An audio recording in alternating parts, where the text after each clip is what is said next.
The healer's fingers went numb the moment she touched the dying man's throat, and that was how Runa Ashmore knew the White Sovereign of Skarheim had 11 hours left to live, poisoned by a silver-laced venom that no physician in the Ninth Hold had ever tasted before.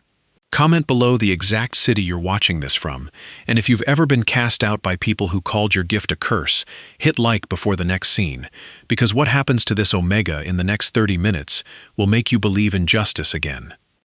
Snow fell without mercy over the Ashmore peat bogs the night the avalanche came down on the Western Pass, burying 11 riders and a company of Royal Guard under 400 tons of ice and granite. Runa had been 3 miles east, checking snares, when the mountain groaned like something dying, and she felt it in her teeth before she heard it. That particular metallic tang that always meant blood was about to be spilled somewhere close. She had learned young never to ignore that taste. It had cost her everything already.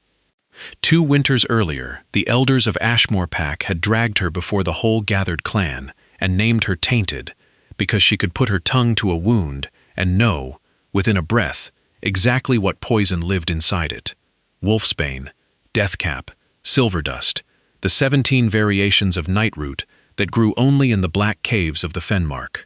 They called it an Omega's corruption, a mark of some ancestral sin, and old Torben, the Packfather, had said the words that still sat in her chest like a swallowed stone. Better a healer's hands stay empty than a demon's gift stay busy. She had been exiled with a single cloak, a boning knife, and the clothes on her back, sent to survive alone in the Ashmore bog, where the ground swallowed travelers whole, and nobody asked what became of them. She survived. She always survived.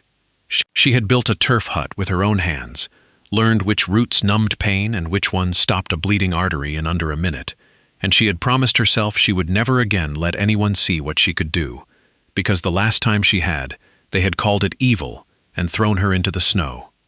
Now the taste of poison sat thick and bitter on the back of her tongue, 3 miles away, sharp enough that she started running before she had decided to. She found the wreckage of the ambush an hour before dawn, mercenary bodies wearing no house colors, Royal Guardsmen frozen mid-scream, and beneath 8 feet of packed ice and shattered stone, a hand. Just a hand, pale as bone, fingers curled around the hilt of a broken sword. It took her 40 minutes with a spade she'd stolen from a dead man's pack to dig him free, and when she finally rolled him onto his back in the bloodied snow, she understood why the guards had died screaming instead of fighting. He was enormous, even half-frozen, built like something the mountain itself had shaped rather than born. 6.5 feet of scarred muscle, white blonde hair matted with frost and blood, a jaw that could have been carved from the same granite that had nearly killed him. His eyes, when they fluttered open for one dazed second, were the pale gray gold of wolf-light on new snow, and they found her face and held it like a drowning man holds a rope.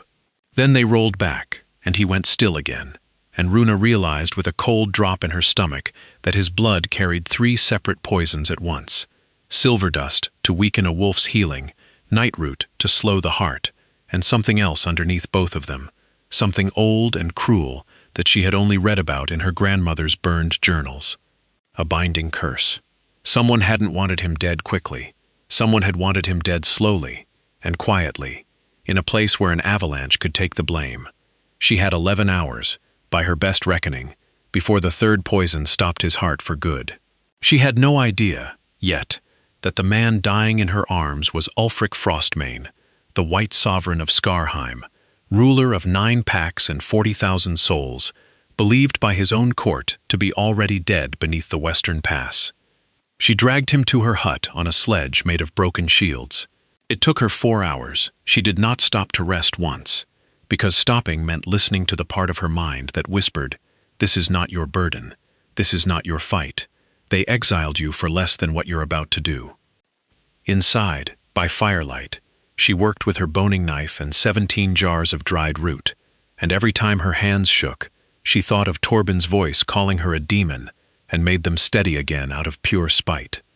She lanced the wound at his shoulder where the silver had entered, and packed it with crushed ash willow.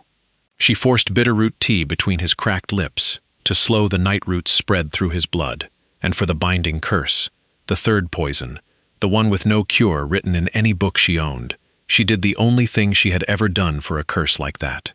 She put her mouth to the wound itself and drew the poison out through her own blood, the way her grandmother had once shown her in secret, the way that had made the elders call her demon in the first place. It burned like swallowing embers. She spat blackened blood into the fire 5 times before the taste finally changed from rot to something clean, and only then did his breathing steady beneath her hands.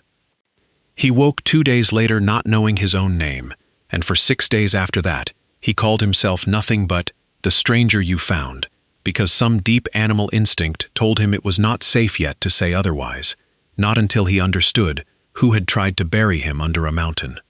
Runa did not press him. She had her own reasons, never to trust a stranger with the truth of who she was, and she recognized the same caution in him, like meeting her own reflection in still water.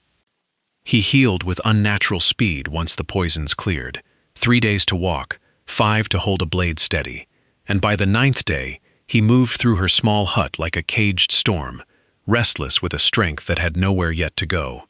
He watched her work with her herbs and roots, with something that started as wary curiosity and slid, day by day, into a fierce and quiet protectiveness that made no sense for a man who owed her his life and knew almost nothing else about her. He carried water so her hands wouldn't crack in the cold. He killed a wolverine that came sniffing at her traps before she'd even seen it. He stood between her and the doorway every single night, as if his body remembered being royal guard before his mind caught up to the memory. The hut itself was small enough that his shoulders nearly brushed both walls when he stood, and she had grown used, in those 11 days, to the particular sound of him trying to move quietly through a space built for someone half his size, the careful placement of each boot, the way he ducked instinctively under the low turf lintel even after he'd struck his head on it twice. On the 7th night, a fever spike had rolled through him without warning, and she'd spent 3 hours packing snow-soaked cloth against his throat, while he muttered names she didn't recognize into the dark, names of men he seemed to be apologizing to, and when he finally quieted, she found her own hand still pressed flat over his heart, feeling it steady beneath her palm, like a drum finally finding its rhythm again. She hadn't moved it away as quickly as she should have. By the 9th night the fever was long gone, but something else had settled into the small space between them instead, thick as wood smoke, impossible to name and harder to ignore. He'd taken to sitting across the fire from her in the evenings, sharpening a blade he'd salvaged from the wreck with slow, unhurried strokes, watching her grind roots in her stone mortar with an attention that had nothing to do with curiosity about her herbs at all. "You keep looking at me like you're waiting for me to hurt you," he said on the 9th night, when the fire had burned low and the wind outside screamed across the bog like something grieving. "People usually do," she said. "Eventually. Not me," he said, and something in his gray-gold eyes flared molten for just a moment, gone before she could be sure she'd seen it. "Never me." She almost believed him. That terrified her more than the avalanche had. On the 11th day, 4 riders in Skarheim royal blue found the smoke from her chimney and came pounding through the snow with swords drawn, and the man she had been calling stranger stood up from her hearth and squared his shoulders and became, in the space of one breath, someone else entirely, because the riders dropped to their knees the instant they saw his face, and their captain, a broad gray-haired warrior named Torvald, said the words that broke something open in Runa's chest. "Sovereign, we thought the mountain took you." He was Ulfric Frostmane. He had been sovereign of 9 packs since before she was born. And she had spent 11 days alone in a hut with him, tending his wounds with her bare hands, telling him things she'd never told another living soul, believing him to be nobody at all. If your stomach just dropped the way hers did, comment the word frost right now, because this is exactly where it gets worse before it gets better. The ride back to Skarheim's Great Hall took 3 days, and every mile of it, Runa expected to be sent back to the bog the moment they arrived. An exiled Omega healer had no business standing inside a sovereign's court, curse-tongue or not. Instead, Ulfric kept her mounted at his own side the entire way, and when his steward, a nervous, soft-handed man named Björn, suggested she be given quarters with the kitchen staff, Ulfric's voice went low and final, in a way that made even his own captain go quiet. "She saved my life with her own hands. She sits at my table." The great hall of Skarheim was carved entirely from black stone, quarried from the Fenmark cliffs, its rafters strung with the pelts of the 9 founding wolves, and when Ulfric walked through its doors alive, the entire court fell into a silence, so complete Runa could hear her own pulse.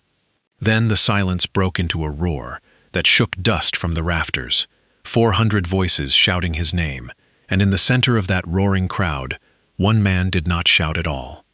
Vidar Ironjaw stood near the dais with his arms folded, a scarred warrior nearly as broad as Ulfric himself, and his eyes moved over Runa with open, ugly contempt. "You bring a bog witch to the high table now, Sovereign?" he said, loud enough to carry. "I heard the tainted Omega of Ashmore was living out there among the corpses of travelers. Fitting company." The hall went quiet again, waiting to see how the Sovereign would answer an insult to a stranger. Ulfric didn't answer with words. He crossed the floor in 4 strides and set his hand flat on Vidar's chest, hard enough to knock the bigger man back a full step, and his voice dropped into a register that raised the hair on every arm in the room. "Say that again, Ironjaw, and you'll learn exactly how tainted her hands are when they're the last thing you feel before I break yours." Vidar's jaw clenched, but he said nothing more, only turned that same contempt toward Runa, in a look she filed away and did not forget.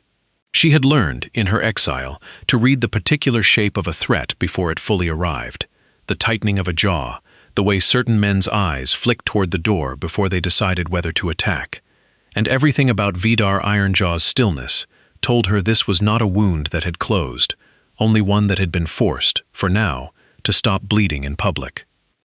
Torvald, the gray-haired captain who had found them at the hut, leaned close to her later that evening, as servants cleared the high table and murmured, low enough that only she could hear, "Ironjaw's pride was already raw before you arrived, healer." He challenged the Sovereign for the captaincy of the border garrison 2 winters back, and lost badly enough that men still whisper about it in the barracks. He does not forgive an audience that remembers his failures. Watch your back around him, and watch it twice around anyone who smiles at him afterward. She thanked him for the warning, and filed it away, beside everything else her gift had already told her about the sourness under Sigvard's smile, building, without yet knowing it, the full shape of the conspiracy that would nearly cost her everything a second time. Behind the throne, in the shadow of a support column, a slighter man in the deep green robes of the Regency watched the entire exchange with pale, careful eyes and said nothing at all. Lord Sigvard Thornclaw was Ulfric's uncle by his mother's line, regent of Skarheim for the 11 days everyone believed the Sovereign dead, and in that brief window he had already begun quietly reassigning 3 border garrisons and recalling 2 trade caravans under his own seal. When Ulfric walked back through those doors alive, Sigvard had smiled and embraced his nephew in front of the entire court, and Runa, whose gift had never once been wrong, tasted something sour and metallic in the air the moment his lips touched Ulfric's cheek in welcome. She said nothing. Nobody in that hall would believe an exiled Omega's instinct over a beloved regent's smile, and she had learned that lesson already, at terrible cost. That night Ulfric found her alone on the north battlement, staring out at the black shape of the mountains where he'd nearly died, and he came to stand beside her without a word for a long time, before he finally spoke. "They exiled you for a gift that just saved a sovereign's life," he said. "Tell me their names. I'll ride to Ashmore myself." "It won't undo 11 days, she said. "It won't undo 2 winters. "No," he agreed, "but it will mean it never happens to anyone else." She looked at him then, at the moonlight silvering that scarred granite jaw, and felt something crack open in her chest that she had spent 2 years welding shut. "Why do you care what happens to me? You've known me 11 days. "I've been alive 29 years, he said, "and no one has ever put their own mouth to a curse to save mine. 11 days was enough." His hand came up, slow enough that she could have stepped back, and settled against her jaw with a gentleness that didn't match the size of him at all. "I intend to spend considerably more than 11 days finding out the rest. If you've ever waited 2 years for someone to finally see you, the way he saw her in that moment, drop a heart in the comments, because the next scene is where everything she thought she understood gets ripped apart." 3 nights later, a serving girl found Björn the steward vomiting blood behind the kitchen stores, dead before dawn, and when Runa was brought in, quietly, at Ulfric's own order, because his court physicians had no answer. She pressed 2 fingers to the dead man's lips and tasted, underneath the blood, the unmistakable bitter copper trace of a poison called graveroot, mixed with powdered silver, in a ratio she had only ever seen in one place in her life. Her grandmother's burned journals, describing a ritual poison unique to a single bloodline, brewed only by the Thornclaw line for 300 years, used exclusively to silence witnesses who knew too much and could not be killed by ordinary means, without suspicion falling instantly on the poisoner. The same poison, she realized with her pulse roaring in her ears, that had been layered into Ulfric's blood beneath the silver dust and nightroot on the night of the avalanche. The avalanche hadn't been an accident of the mountain. It had been cover for an assassination that had failed only because a banished Omega happened to taste blood on the wind 3 miles away. Björn hadn't been a victim of bad luck. He'd been the coward who arranged the ambush route on his master's orders, and he'd been silenced the moment he grew nervous enough to become a liability. Runa understood, standing over his body with her fingers still stained, that she was now the only living person outside the conspiracy who could name the poison, and therefore the only living person who could name its source. She went to Ulfric that same hour, in the dark, and told him everything. The taste in the wound that had never fully left her memory, the ratio from her grandmother's journals, the 300 years of Thornclaw silence poison, the sour metallic wrongness she'd tasted on Sigvard's smile the very first night. Ulfric's face went very still and very white, the face of a man being asked to believe his own blood had tried to bury him under a mountain. "You have no proof," he said quietly, not unkind, but a sovereign's caution overriding a lover's instinct. "Only taste and memory." "My taste has never once been wrong," she said. "It was wrong to a whole pack of people who called it a curse instead of a gift. That doesn't make it wrong." He didn't answer, not that night, and she understood, with a cold ache settling into her ribs, exactly how far she still was from being believed the way she needed to be believed. 2 days later, Vidar Ironjaw got his chance to make sure she never would be. He stood before the full court and formally accused her under the old law of trial taste, an ancient Skarheim rite rarely invoked, allowing any pack member to challenge a claimed poison reader's gift in open combat, the accuser choosing the field, the accused forfeiting her tongue if she lost and was found false. Sigvard, watching from beside the throne with his careful pale eyes, seconded the challenge with visible reluctance that Runa now recognized as pure theater. He wanted her silenced formally, publicly, and permanently, in a way that would look like ancient law rather than murder. Ulfric could have forbidden the trial outright. A sovereign's word overrode any ancient law. But 300 witnesses had already seen Vidar's formal challenge accepted by custom, before Ulfric could speak, and refusing now would look, to every pack elder watching, exactly like a sovereign protecting a bog witch from justice, rather than defending an innocent woman, the very perception that had exiled her from Ashmore in the first place.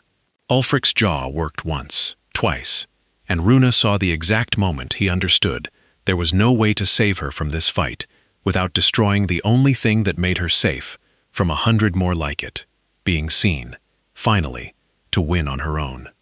"Then I fight in her place," he said instead, low and final. "You cannot," Sigvard said smoothly, stepping forward at last. "The old law is explicit, nephew. Trial taste must be fought by the accused herself, or the challenge stands proven true by forfeit. Surely you remember your own grandmother's law better than that." Runa watched Ulfric's hands curl into fists at his sides, watched him understand that his uncle knew the ancient law better than any man in the hall because his uncle had been the one quietly reviving its use, and she stepped forward before Ulfric's fury could make things worse. "I accept the trial," she said, and the whole hall went silent to hear an exiled Omega's voice ring off black stone rafters for the first time in 2 years. 3 days from now, in the arena, before the whole pack. "Let Ironjaw name the poison of his choosing. I'll taste it from his own blood, and tell this hall exactly what runs in his veins.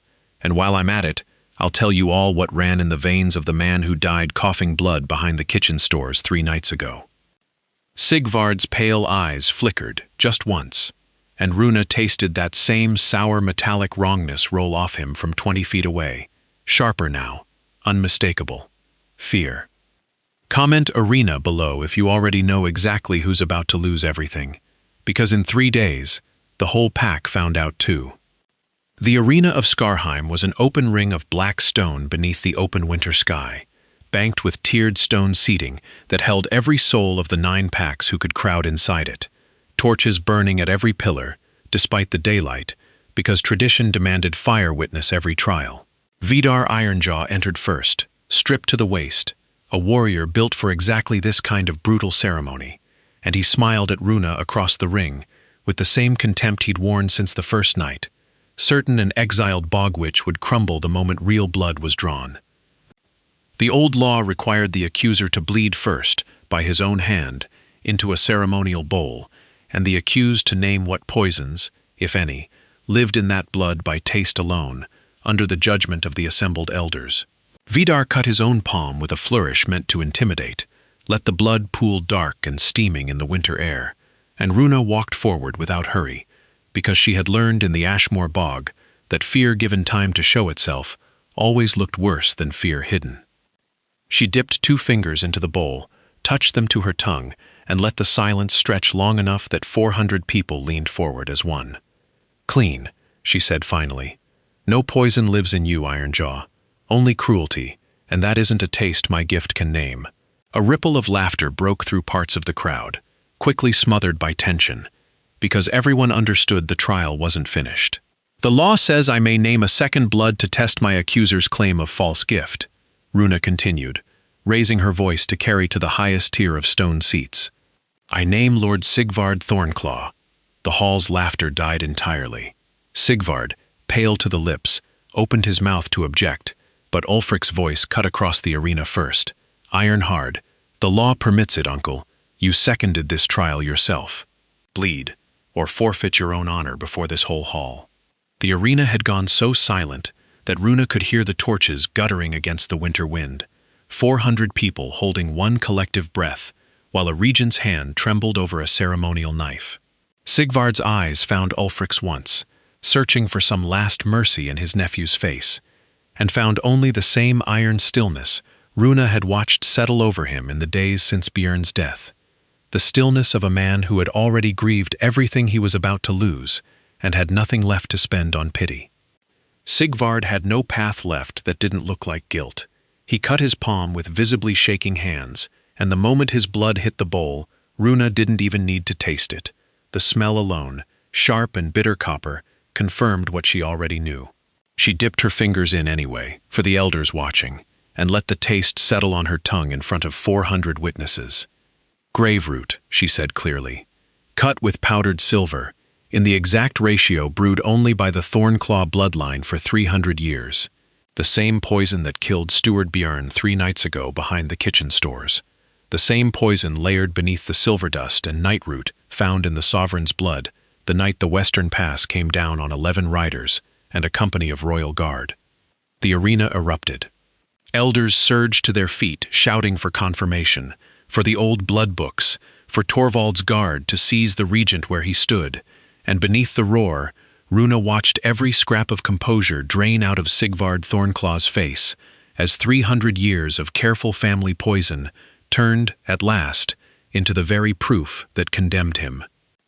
"You would take the word of a bog witch over the blood of your own house," Sigvard shouted at Ulfric, one last, desperate throw. "I would take the word of the woman who put her own mouth to my wound, and drew your poison out of my blood with her bare tongue, while you smiled at my funeral feast," Ulfric said, and his voice carried to the very top stones of the arena. "Bind him! Bind Ironjaw too, for the false accusation that nearly cost an innocent woman her tongue, and someone find out which garrisons my uncle reassigned in the 11 days he thought me dead, because I intend to know exactly how deep this rot goes before the sun sets." If you felt that chill roll down your spine the way she did standing in that arena, tell me in the comments, because what the pack did next to both men, none of them saw coming.